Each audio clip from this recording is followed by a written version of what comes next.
Que a graça e a paz do Senhor continuem abundantes sobre as nossas vidas nessa noite, amém? Chamei a família aqui só para dizer que eu estou mais feliz do que nunca em estar aqui, porque dessa vez eu estou totalmente bem acompanhado. A minha esposa Márcia, meu primogênito João Lucas e a minha princesa Sofia. Muito obrigado. Em breve virá mais um. Com a graça de Deus. Muito bem, a tua graça me basta. Foi o que o apóstolo Paulo ouviu, depois de insistir diante de Deus, que fosse curado de uma enfermidade, ou de um mal, ou de um problema que ninguém consegue saber exatamente aquilo que era. A Escritura Sagrada é assim, ela foi deixada para nos instruir em como viver de modo agradável a Deus, mas não foi deixada para responder todas as nossas perguntas. Aquilo que você e eu precisamos para viver vida e vida em abundância já está mais do que claro na Bíblia. Deus não se preocupa e nem se ocupa em satisfazer as nossas vontades, todas elas, e também em surpreender, suprir, responder às nossas curiosidades. É muito certo que a Bíblia não é um livro de explicações, a Bíblia é um livro de ordenanças, de princípios, de mandamentos, de registros históricos que nos ensinam como viver de modo a agradar um Deus que é 3 vezes santo e deveras exigente. A tua graça me basta. A única maneira de estar na presença de Deus é por causa da graça. E essa graça maravilhosa, ela nos atrai para ser como o nosso Pai é. Nós vivemos dias onde estão confundindo a graça de Deus com a complacência de Deus. Deus nunca será complacente com qualquer prática pecaminosa. Por quê? Porque o salário do pecado é mais graça? Não, o salário do pecado é a morte. O pecado não afeta Deus em nada, mas o pecado afeta a sua e a minha vida. Então o que é pecado? Pecado é tudo que faz mal para você e faz mal para mim. Deus é imutável. Se eu for santo ou se eu for profano, para Deus isso não muda nada. Agora, se uma vez vivendo debaixo da graça, eu decido crescer rumo ao caminho de ser perfeito como é perfeito meu Pai Celestial, como ensinou Jesus, de ser santo como é santo meu Pai Celestial, como o Espírito de Deus ensina através do apóstolo Pedro, então significa que essa graça pode me conduzir à vida e vida em abundância. E a graça de Deus, ela é revelada na Escritura Sagrada, do Gênesis ao Apocalipse, ao contrário do que, infelizmente, muita gente pensa, só se vê graça depois que Cristo veio e morreu no nosso lugar na cruz do Calvário. Isso não é verdade. A graça já começa quando Moisés recebe a revelação e registra, Bereshit bara Elohim ha'at ha'shamayim. No princípio criou Deus os céus e a terra. Isso já é manifestação da graça, porque nós vivemos onde? Nós vivemos na terra.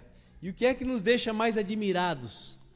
Poder contemplar os luzeiros, os luminares, principalmente o sol e a lua. E agora os cientistas, com tanta tecnologia, descobriram que nós não temos apenas um universo. Nós temos, quem sabe, milhares de universos.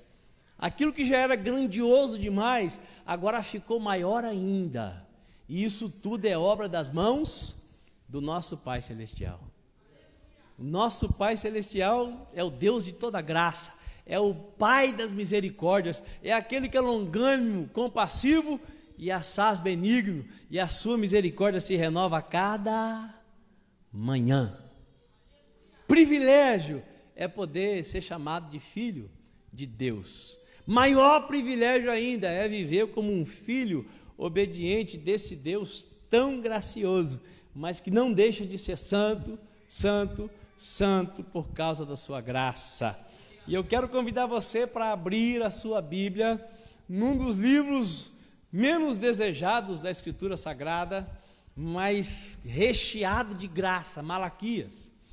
No capítulo também nos nossos dias, que muita gente gosta de correr dele, mas que revela uma graça assombrosamente maravilhosa.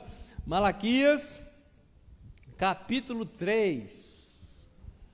Malaquias, capítulo 3, e eu quero falar nessa noite sobre a graça revelada na fidelidade à ordenança divina. A graça revelada na fidelidade ao mandamento divino. A graça revelada em ser fiel à vontade do Criador dos céus e da terra. Malaquias, capítulo 3, versículo 6. Quem achou, para me ajudar, diga amém. Quem não achou ainda? Uma das coisas boas da Bíblia de folha é que a gente ouve alguém procurando, né? Muito bem. Malaquias é antes de Mateus, o último livro do Antigo Testamento, na ordem não cronológica, mas na ordem conforme foi reunido os 66 livros. Malaquias, capítulo 3, versículo 6, diz assim: em verdade, eu, Yahvé, o Senhor, não mudo. Por essa razão, vós, ó filhos de Jacó, não sois completamente destruídos. Desde a época de vossos antepassados, vos desviastes das minhas leis, e não as obedecestes. Agora, pois, voltai para mim, e eu me tornarei para vós outros, afirma o Senhor dos Exércitos. Todavia me indagais, mas de que havemos de nos arrepender? Pode um ser humano roubar algo de Deus? No entanto, estáis me roubando, e ainda ousam questionar: como é que te roubamos?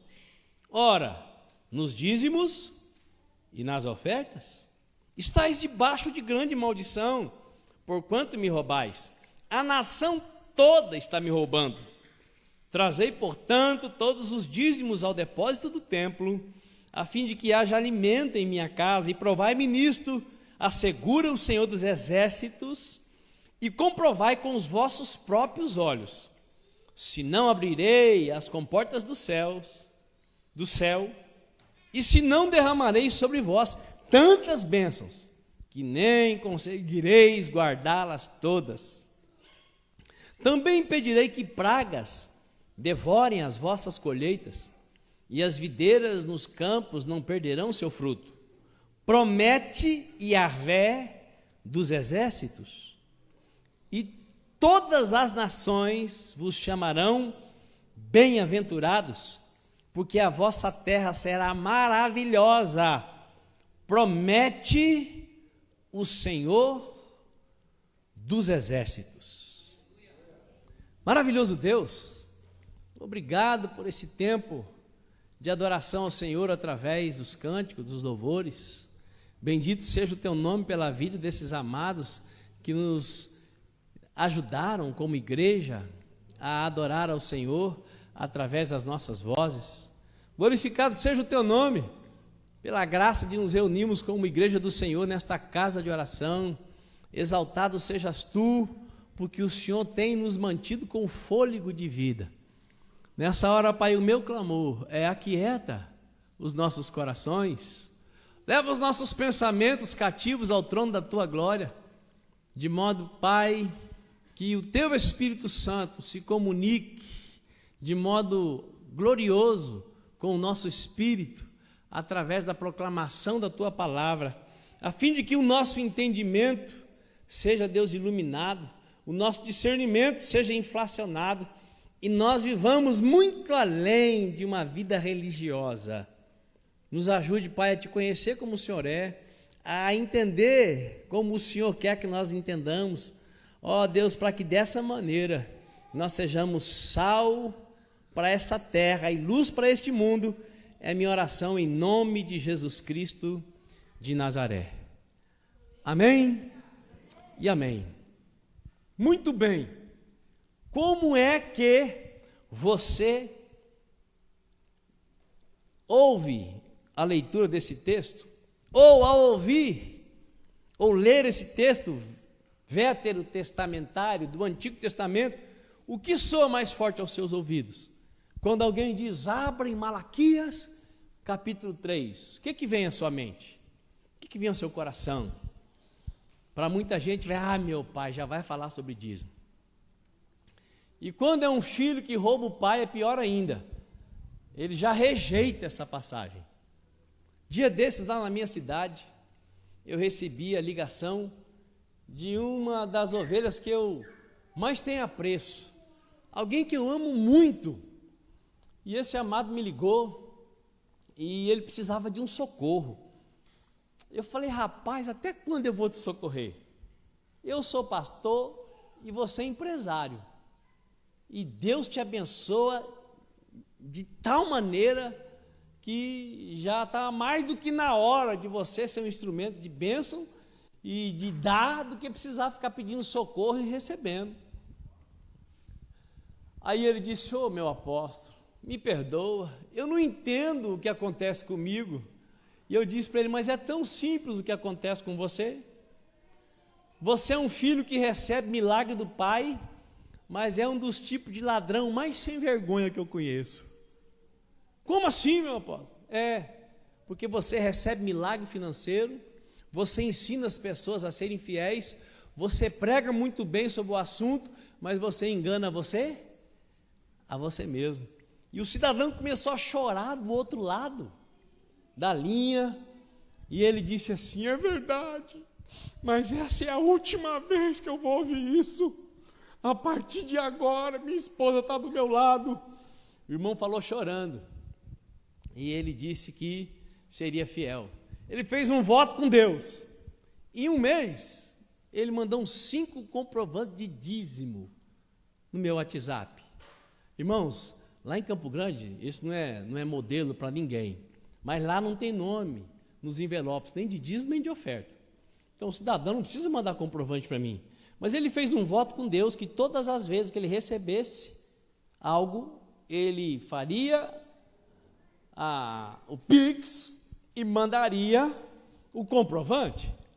Interessantemente, em menos de 20 dias, ele fechou 5 negócios. Interessantemente, ele tomou a decisão e já não precisou mais pedir socorro para mim. Quem está me entendendo?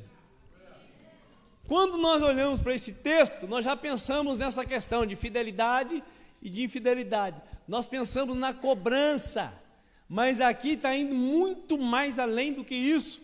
O texto sagrado mostra Deus chamando o povo dele do quê? Do quê? Por favor, vocês têm medo de falar essa palavra aqui? Vai preso se falar ladrão aqui em Ponta Grossa? Deus chama os seus filhos do quê? Ladrão. Então, não fui eu que falei que esse irmão é ladrão.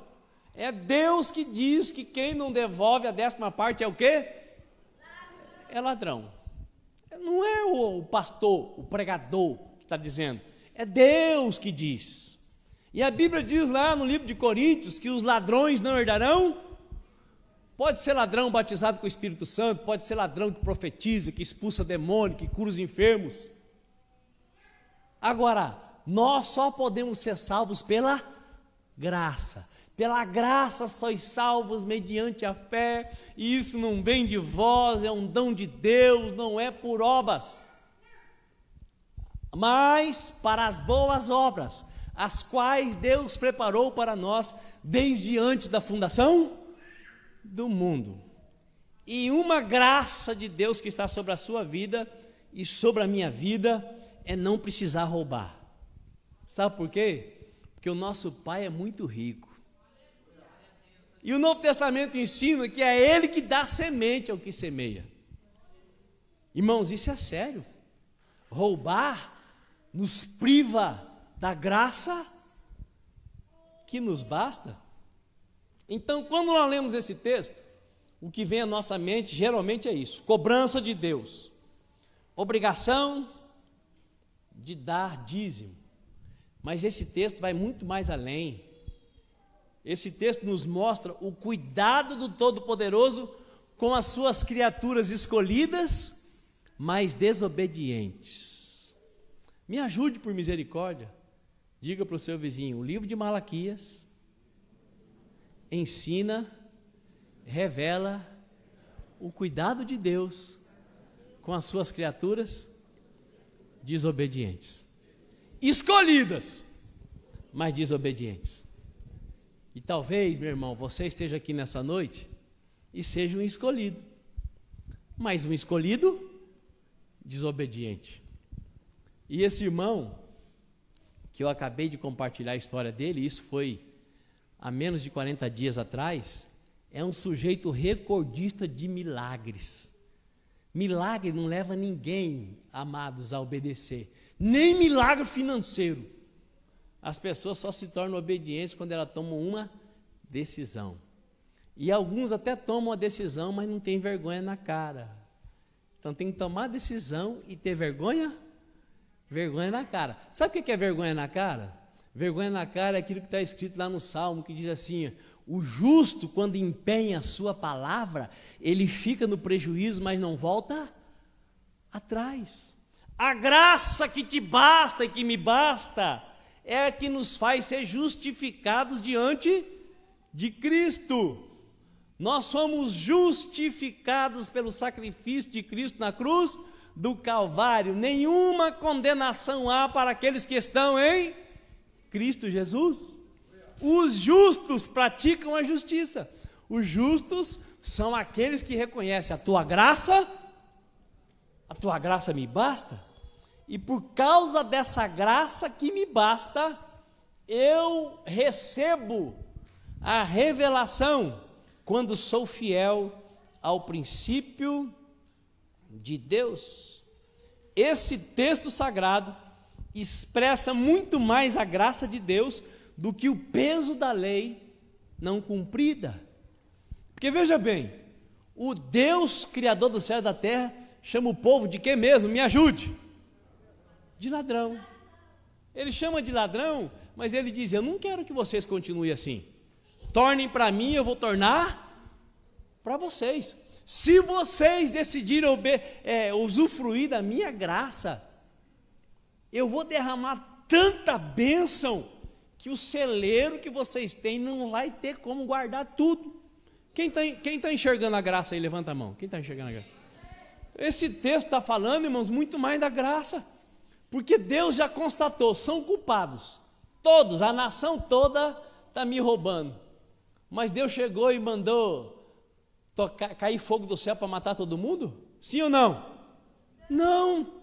Deus falou com o povo. Por quê? Porque Deus queria que eles praticassem aquilo que ia lhes garantir muito mais bênçãos.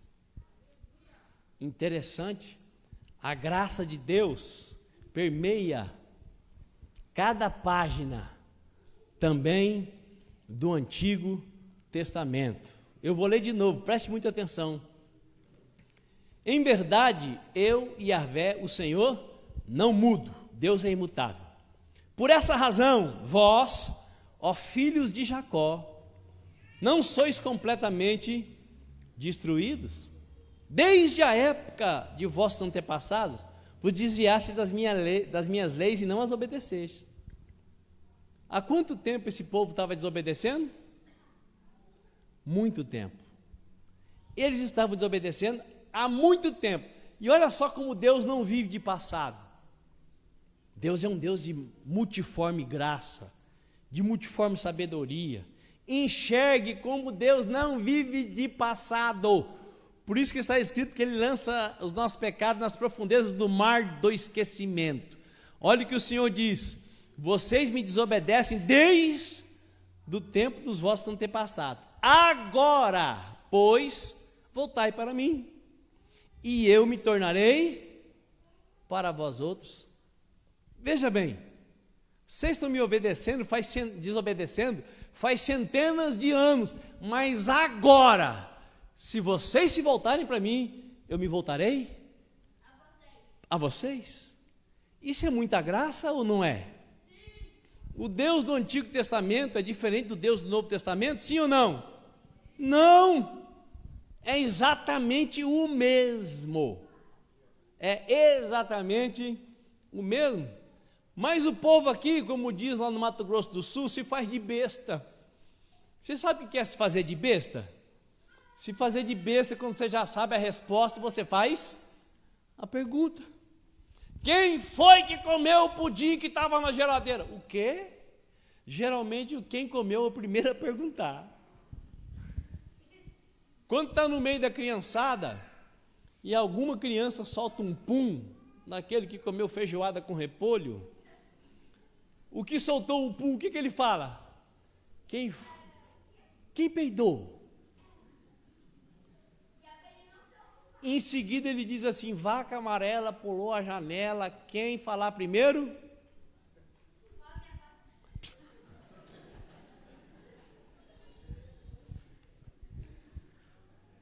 Quem está conseguindo me entender? Dá um sinal quem está conseguindo me entender por bondade. Irmãos, Deus é o Deus de toda graça. Os pensamentos que Deus tem a seu respeito, a meu respeito, a nosso respeito, são pensamentos de paz e não de mal. Mas o Deus Todo-Poderoso precisa que você e eu decidamos andar pelo caminho da obediência.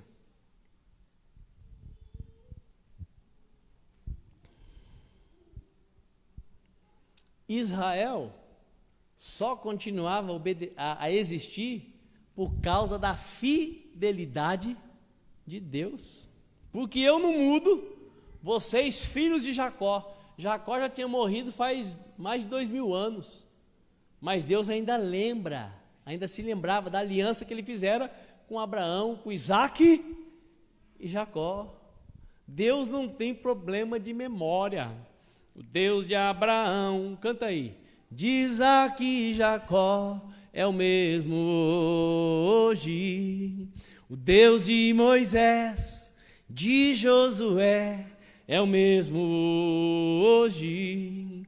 Ele levanta os mortos, sara e cura os feridos. Deus, desde a antiguidade, está no controle. Deus, desde a antiguidade, está no controle. Não conhece? O meu Deus é soberano. O meu Deus é soberano. Se o meu coração parar de bater, Ele sopra em minhas narinas e me traz de volta a vida.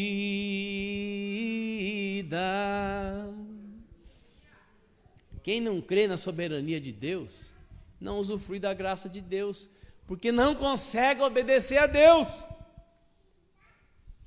Em algo tão simples, que o espírita kardecista, por exemplo, pratica sem dificuldade, fazer caridade, gastar o seu recurso para abençoar a vida dos outros.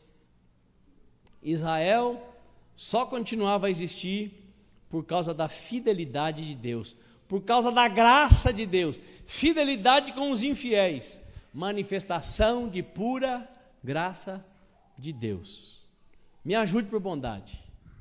Pergunta para o seu vizinho: você está aqui porque você merece ou por causa da graça de Deus? O que você acha? Você está sentado aí porque você agora não bebe mais, não adultera mais, não fala mal da vida dos outros? Isso é uma coisa difícil, né? Eu acredito que a coisa mais difícil para o ser humano é não falar mal da vida dos outros, né? Porque às vezes nós pecamos já na saída do culto. Né? O que você achou do culto? O culto não foi para você. Então nós não temos que perguntar para o outro o que você achou do culto.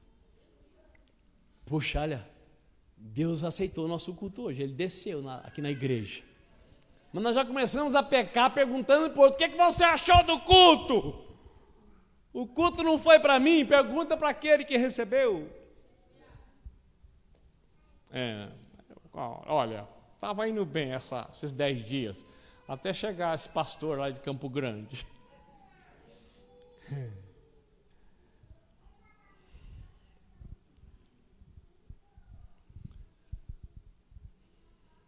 Por que não devolver a 10ª parte é considerado roubo? Por quê?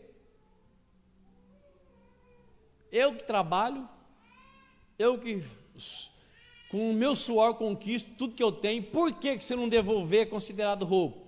Preste atenção aí. Levítico capítulo 20, versículo 26 diz assim: sereis consagrados a mim, pois eu, Yahvé, o Senhor, sou santo, e vos separei de todos os povos para serdes exclusivamente meus. Preste atenção. Todos os povos pertencem a Deus, porém Israel foi separado como propriedade exclusiva, e o comportamento do povo de Israel deveria atrair todos os outros povos para a presença de Deus. Todos os outros povos. Essa separação de Israel como propriedade exclusiva de Deus foi obra da maravilhosa graça de Deus. Porque Israel, desde Abraão, já não fez exatamente do jeito que Deus queria que fizesse. Deus falou para o pai da fé: sai da tua casa, do meio da tua parentela e vai para a terra que eu te mostrarei. O homem tinha muita fé, porque ele simplesmente saiu, sem o endereço. Mas ele saiu sozinho? Ele saiu sozinho? Ele levou um parente junto. Esse parente foi um instrumento de Deus na vida dele ou foi um espinho na carne? Um espinho na carne. Por que Abraão sofreu com Ló? Porque ele não obedeceu 100%. Então é por causa da graça que Abraão é chamado de pai da fé. É por causa da graça que ele conseguiu tornar-se pai de uma grande nação. Porque depois de estar andando 24 anos com Deus, Deus precisou dizer para ele: anda na minha presença, criatura. Se você não buscar intimidade, você não vai conseguir realizar o seu sonho nunca. Anda na minha presença, seja perfeito. Anda comigo que eu te dou poder para andar do jeito que eu quero que você ande. Aí eu vou satisfazer o desejo do seu coração. Por que Deus suportou Abraão tanto tempo? Diga para o seu vizinho: por causa da graça.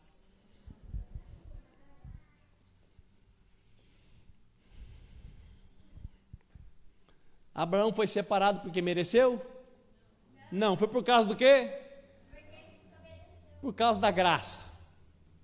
Deuteronômio 18:9 diz assim, preste atenção: quando entrares na terra que Yahvé teu Deus te concede, não aprendas a imitar as abominações praticadas por aquelas nações, que entre o teu povo não se encontre alguém que queime seu filho ou filha, nem que faça presságio, oráculo, adivinhação ou qualquer tipo de magia, benzimento. Coloca o galho de arruda na cabeça, joga na encruzilhada. Está proibindo isso aqui. Ou que pratique encantamentos, nem que seja médium, consulte os espíritos ou invoque os mortos. O Senhor odeia quem pratica qualquer dessas abominações. E é justamente por causa desses pecados que Yahvé teu Deus vai expulsar aquelas nações em teu favor. Portanto, permanece inculpável perante o Senhor, o teu Deus. Tem muitas pessoas que dizem assim: como que Deus pôde fazer isso? Como que Deus pôde fazer isso? Que maldade mandar matar? Eu pergunto para você: Deus tem direito de mandar matar, sim ou não? Tem ou não tem? Tem. Porque Ele é Deus. Deus tem direito de exigir que você e eu nos comportemos de modo que o agrade, sim ou não? Sim. Mas um cônjuge tem direito de exigir que o outro haja para agradá-lo, sim ou não? Não. Não. Eu preciso tomar a decisão de obedecer a Deus e amar a minha esposa como Cristo amou a igreja. Ela precisa tomar a decisão de ser ajudadora para mim, porque foi para isso que Deus a criou. E os dois juntos, então, podem viver em harmonia. Mas o único que tem direito de exigir, viva de modo agradável aos meus olhos, é aquele que nos criou. Quando Israel chegou na terra prometida, o povo que estava lá praticava tudo que desagradava a Deus. Então, qual foi a ordem de Deus? Para vocês não ficarem iguais, mata todo mundo.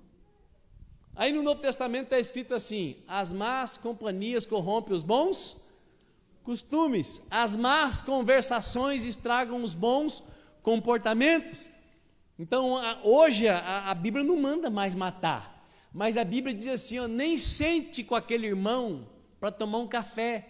Aquele irmão linguarudo, fofoqueiro, que fica falando mal de todo mundo, trate-o como se ele fosse um filho do diabo. Está escrito no Novo Testamento. Quem já leu, levanta a mão.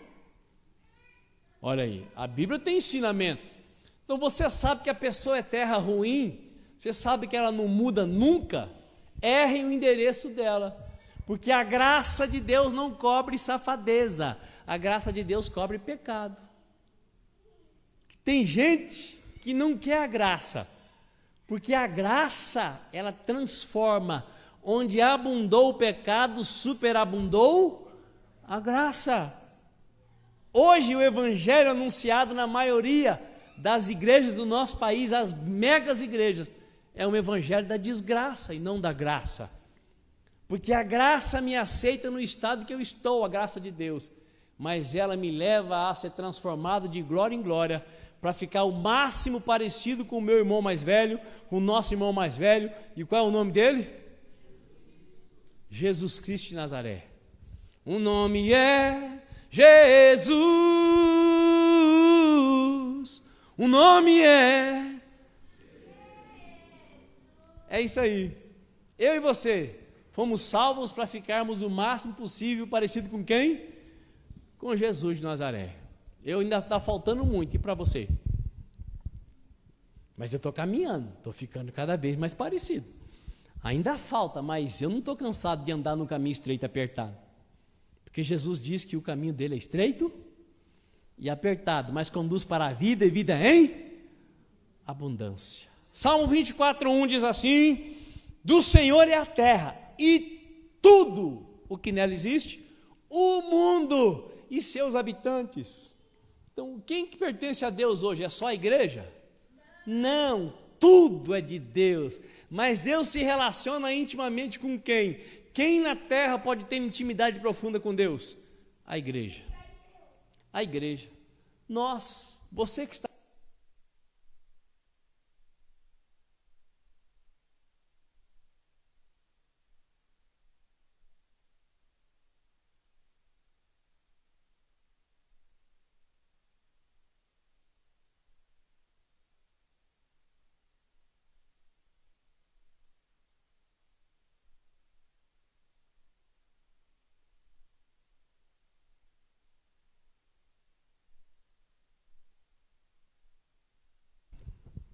Aleluia. Tudo pertence a Deus. Todos os povos pertencem a Deus. Aqueles que Deus chamara primeiro já não podem mais viver do jeito que quiser. A graça de Deus que está sobre a sua vida capacita você a viver de uma maneira que o seu comportamento chame a atenção das pessoas. A graça de Deus capacita você para ser a manifestação da glória de Deus sobre a face da terra. A graça de Deus capacita você a ser sal para essa terra e luz para esse mundo. Semana retrasada, no último dia da nossa conferência lá em Campo Grande, uma jovem senhora, mãe de santo, o pai morreu há alguns anos, tocou um terreiro de Blam, um terreiro de espiritismo, por 35 anos, e partiu, e ela decidiu entregar a vida para Jesus, porque ela estava desenvolvendo as mesmas doenças do pai. Então, 5 da tarde, o culto começava às 19h30, eu fui até a casa da prima dela. Chegando na casa, eu perguntei para ela: você tem certeza que você quer ser propriedade de Jesus? Eu tenho, absoluto. Eu não quero morrer que nem meu pai. Eu já decidi, eu quero ser de Jesus.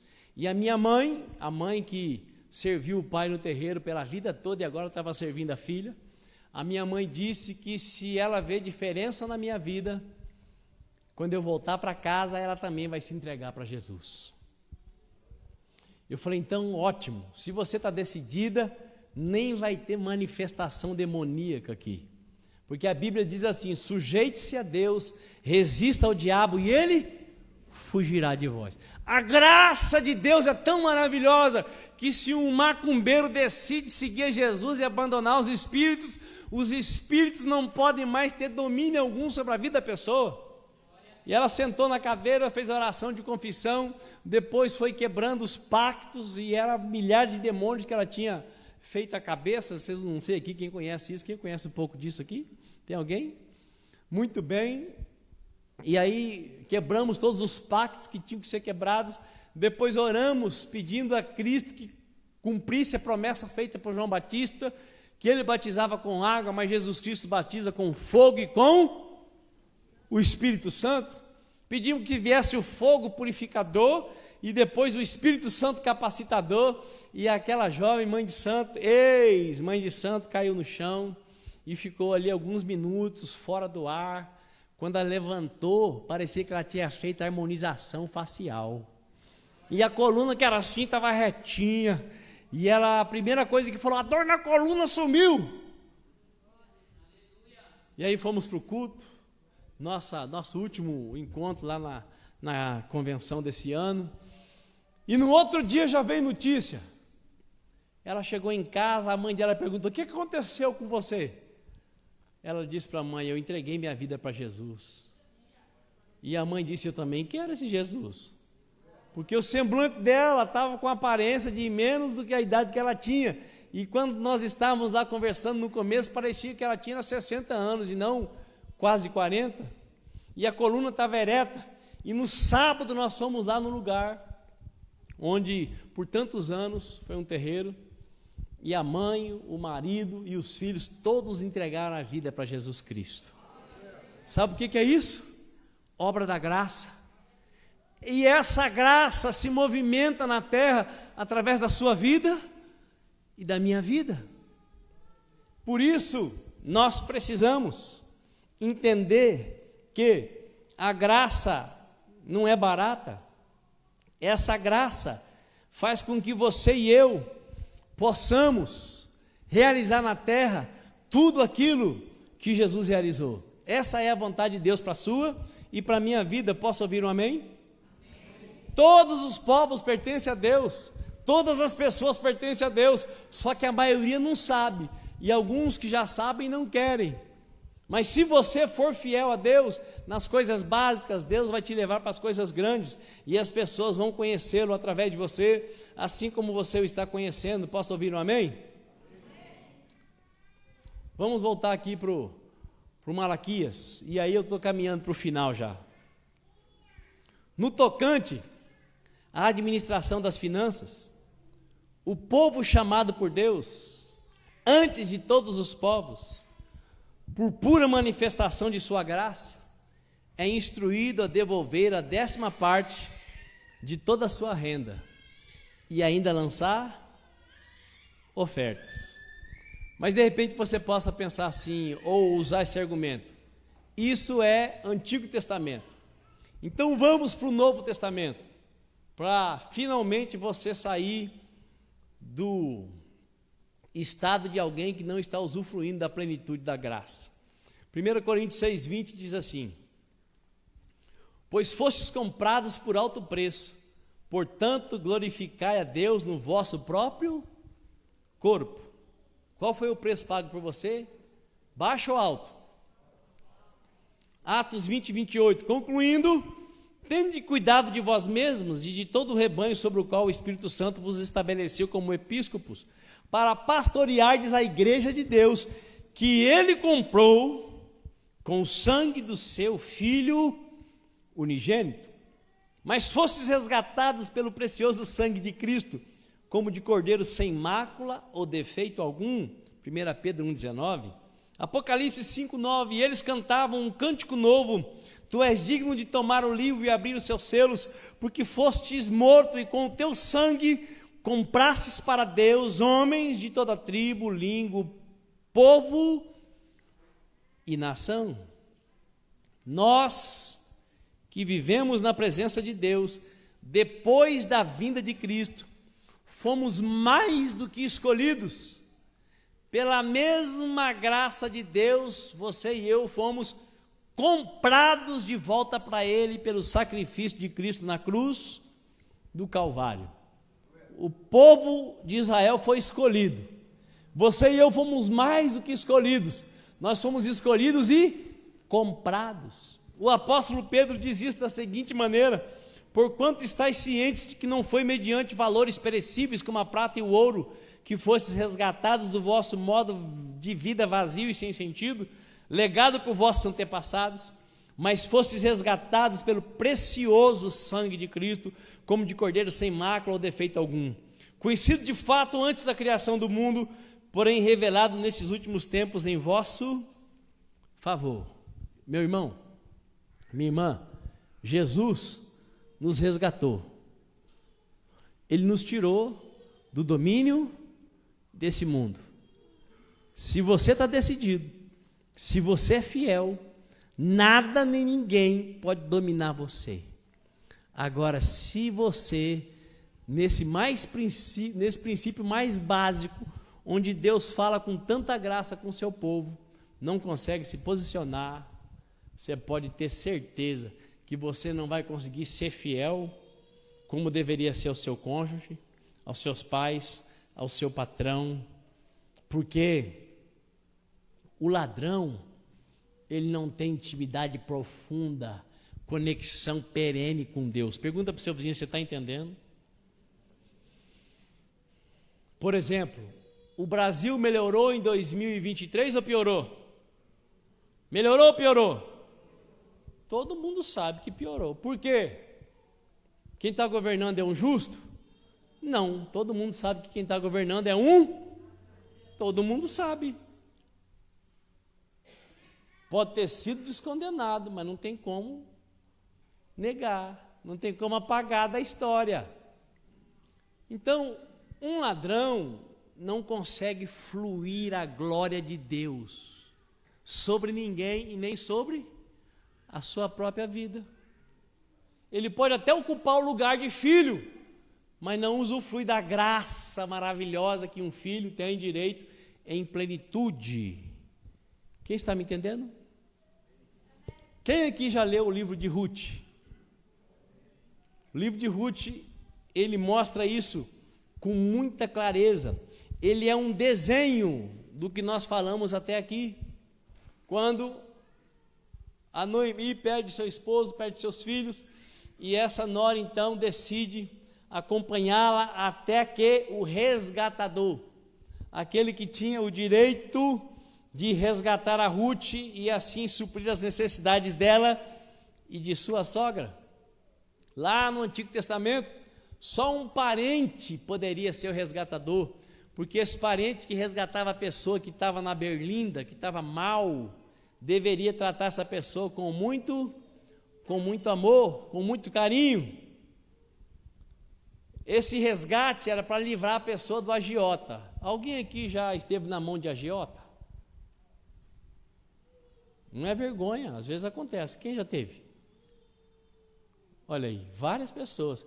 Agiota tem misericórdia? Tem? Pode ser parente. Ele não está nem aí, não. Está nem aí. Ele quer o que foi combinado. É direito dele, sim ou não? Sim, é direito dele. Ele não coloca a arma na cabeça de ninguém e fala, empresta meu dinheiro.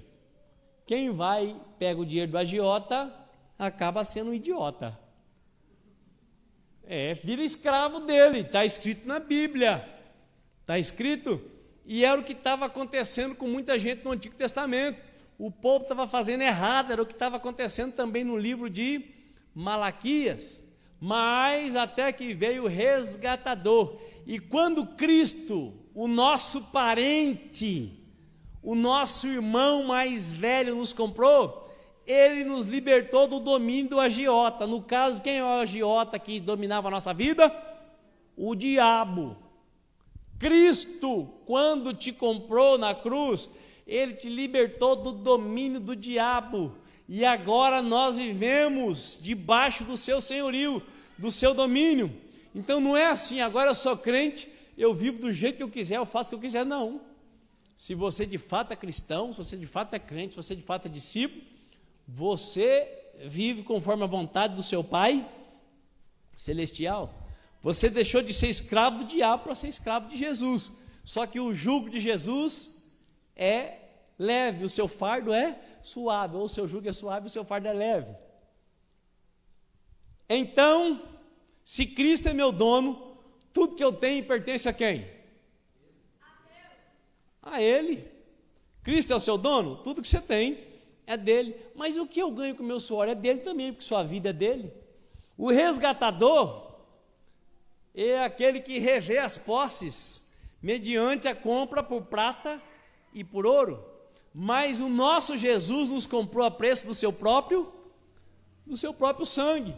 E ele é um dono tão bom que ele pede apenas quanto? 10%. 90% fica na nossa mão para administrar bem e para ter coragem ainda de lançar ofertas. Gálatas 2:20 diz assim: fui crucificado juntamente com Cristo, e desse modo já não sou mais eu quem vive, mas Cristo vive em mim. E essa nova vida que agora vivo no corpo, vivo exclusivamente pela fé no Filho de Deus que me amou e se sacrificou por mim. Viver pela fé é viver na loucura ou é viver na convicção?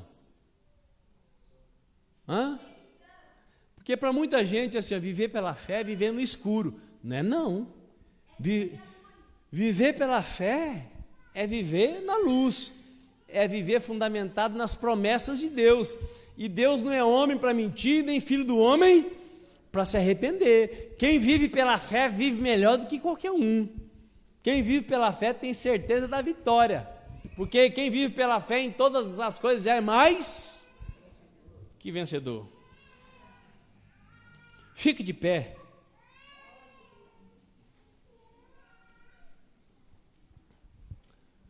Quando eu tenho a consciência de que apenas gerencio, administro os bens de outra pessoa, quando eu sei que Deus é o dono de tudo, inclusive da minha vida, acaba a dificuldade de devolver 10% dos 100% que pertence a quem? A Deus. Você só vai conseguir ser fiel se você sabe que Deus é o seu dono. Se você reconhece que Ele é o dono de todas as coisas. Eu pedi para você ficar de pé para nós finalizarmos. E eu quero que você grave 2 benefícios que a maravilhosa graça de Deus prometeu para esse povo que estava roubando a Ele há muito tempo. 2 benefícios prometidos por Deus para quem faz a devolução com consciência, com gratidão, com alegria, porque a graça é que oportuniza que você e eu sejamos fiéis. Primeiro nós somos aceitos, e então a graça nos capacita a parar de roubar nosso Deus. 2 benefícios. Olha aqui onde eles estão. Versículo 10.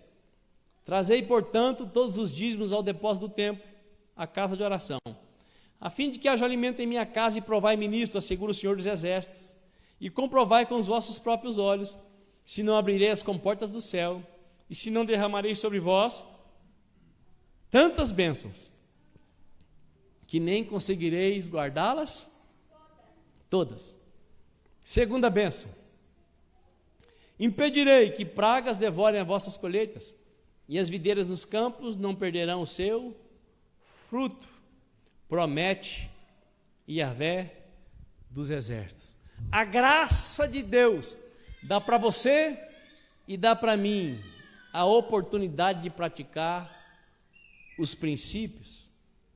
Quando, por causa da graça, eu pratico o que a palavra de Deus ensina, o Senhor promete que sobre a minha vida, sobre a nossa vida, virá tanta bênção que nós nem conseguiremos guardá-las todas. A bênção de Deus é só financeira, sim ou não? Não, é bênção em todas as áreas da vida. Além da bênção, o que mais que Deus promete? Também impedirei que as pragas devorem a sua saúde, a sua paz, a sua harmonia conjugal, o seu relacionamento. Além da provisão, Deus promete também proteção. Pergunto para você, você precisa de provisão na sua vida, sim ou não? Precisamos, irmãos. Eu moro numa casa há 17, vai fazer 18 anos. E eu dei uma tapeada lá já faz uns 12 anos, e a casa já tem quase 60 anos. E a coisa está difícil, tem que fazer um sacrifício e arrumar a casa. E nós, depois de esperar bastante tempo, chegamos num projeto final, que graças a Deus nós vamos gastar 25% do que iríamos gastar se fosse no outro projeto. Pela circunstância, está na hora de pastor reformar. No meu caso, pastor tempo integral, não tem casa de aluguel, né, pastor Josemar? Não tem barracão, não tem empresa. Você sabe que tudo isso aqui não foi construído pelo dízimo do povo, não, né? Vocês sabem disso, né? Ali, ó, esse casal aí. É realidade, é realidade. A gente tem que enxergar isso. Coisa rara sobre a face da terra. Coisa rara. Mas, no domingo eu falei para minha esposa, vamos fazer uma oferta de sacrifício. O que é um sacrifício? R$1.000 para mim é sacrifício. Para quem R$1.000 é sacrifício? Para muita gente aqui talvez não. Vamos ofertar, clamando que Deus nos surpreenda na reforma, que Deus abra as portas para o seu pai e que Deus leve o seu irmão além. Muito bem, começamos a reforma. E eu fiquei apavorado, porque só o piso já deu quase todo o dinheiro que eu peguei emprestado. Eu fiz um empréstimo no banco de 50 mil, e o piso e a argamassa comeu tudo!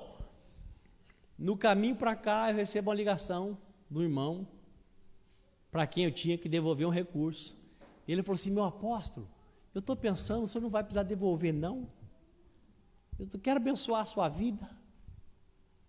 Fala aí quanto que era o recurso. 30 vezes o que eu ofertei no culto. Você não vai levantar a mão para o céu e dar uma glória a Deus? Veja bem, eu estou falando de dinheiro ou estou falando de provisão? Provisão, porque eu não tinha de onde tirar, eu não peço nada para ninguém, eu não faço campanha não, estou contando um testemunho aqui. Quem está me entendendo?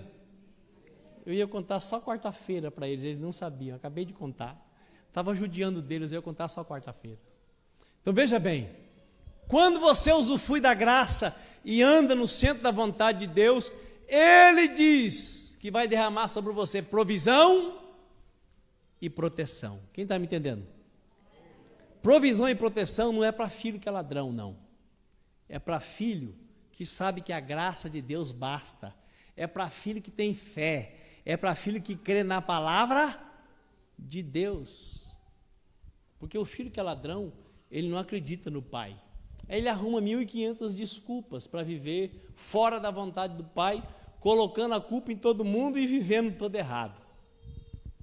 Repita comigo: a graça de Deus nos abriu a porta que faz com que recompensas materiais venham sobre nós quando agimos com fidelidade diante de tão maravilhosa graça que nos atraiu.